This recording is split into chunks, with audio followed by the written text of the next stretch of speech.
Hello everybody, the Lawn Gnome is here. Yeah, it's not for everybody.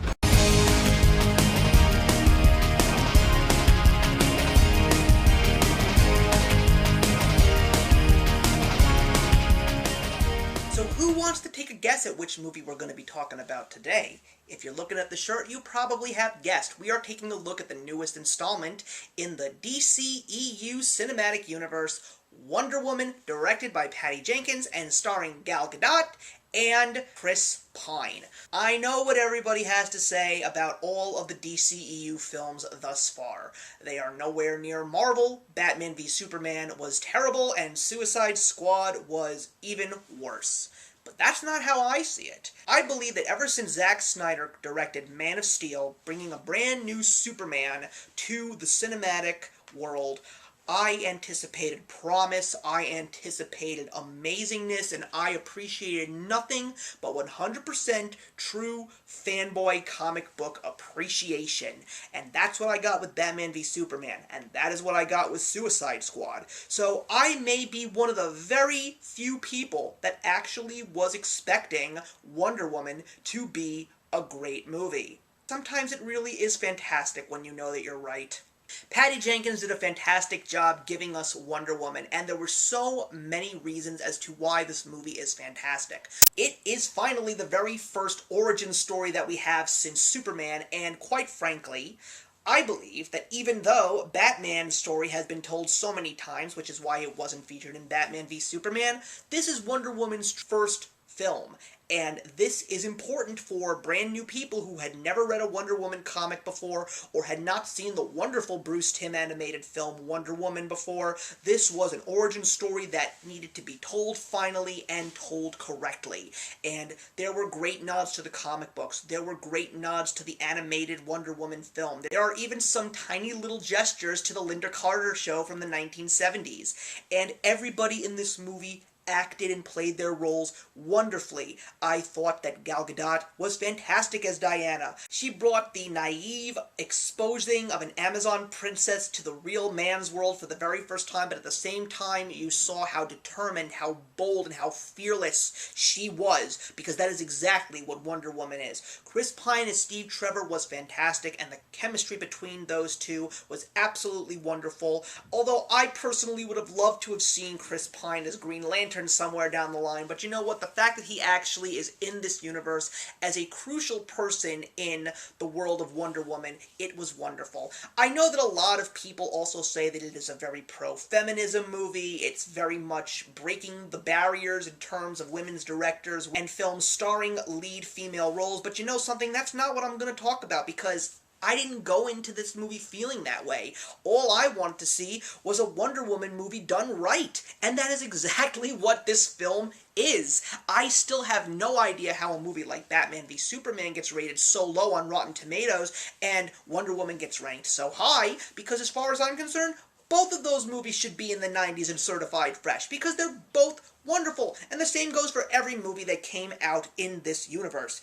Everyone else who is in this movie in terms of a supporting cast is really good. Lily Aspel, who plays the 9-year-old Diana, is so adorable and so fantastic. You could tell that this is a little girl that is ready to be a fighter. You also have Connie Nielsen as Hippolyta. You have Robin Wright as Antiope, who is absolutely fantastic as well. You also have Lucy Davis playing Steve Trevor's secretary Etta Candy, and she is so funny. She truly is the comic relief, and that's one of the few reasons why I feel so many people really embraced Wonder Woman, because it wasn't that dark, it wasn't as gritty, it actually had a lot of lightheartedness and charm and comedy to it. But you know something? When it comes to an origin story, I would not have anticipated anything less from a movie like Wonder Woman, and it all worked. And at the same time, especially when you get to the action sequences, which are so well done, you get that DCEU feel that you've already gotten from the other three films, and it is done just so wonderfully. Not to mention a fantastic score that is composed by Rupert Gregson-Williams, although I would have loved to have seen Hans Zimmer attached, but you still got the Wonder Woman theme that you heard in Batman v Superman, the one that everybody loves, and the whole score is really fitting to this movie. There's also a ton of surprises in this movie. I think one of my biggest surprises surprises was Ewan Bremer, who plays Spud in Trainspotting. He plays one of Steve Trevor's band of misfits who goes into the World War I battles with Wonder Woman. However, I will say that there is a little bit of negative that I do have to say about this movie, and I think it also has to do with why this movie is so successful. It takes a page right out of the Marvel Cinematic Universe films, and that is giving us truly weak villains. I mean, it was great to see Ares. It was great to see an older villain from Wonder Woman's early days in Dr. Poison, and also the other character that Dr. Poison plays off of along with Ares is Ludendorff, which is a German general, and he's played by a fantastic character actor who has been in so many movies in Annie Houston. But he, Elena Anaya, who plays Dr. Poison, as well as David Thewlis, who has a very important role to play, I just feel that they were really underused, and because of that, it really makes me upset when you see these movies that really are fantastic, but the villains need to be just as fleshed out as the heroes. And I feel that when heroes and villains are fleshed out in these kinds of movies, for some strange reason, I feel that something truly gets lost, and I don't understand why, but when we just focus on the hero and just make the villain secondary, you still get a really good movie, but I still feel that there is so much to be desired, because true fans of the comic books really love the villains, and to give these villains no true depth and no real background, just have them there being sinister and being evil, I just feel that you could do so much more with the villains. But I will say that Wonder Woman is the real deal. It is great to see some positive reviews coming out for a DC film.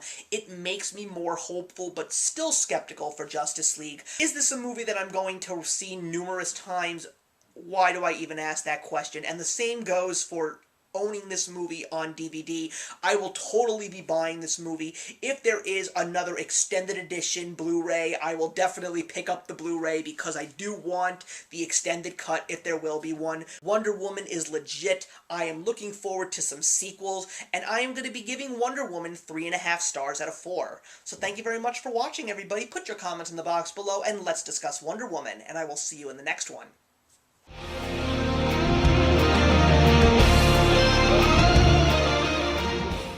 Hey, thank you so much for stopping by my channel today. If you're new here and want to see more of what my channel has to offer, please click on the link to my last video, or hit that subscribe button to be kept up to date with all of my uploads. Content of all sorts is posted here quite often, so trust me, you do not want to fall behind. I will see you in the comments, and actions speak louder than words.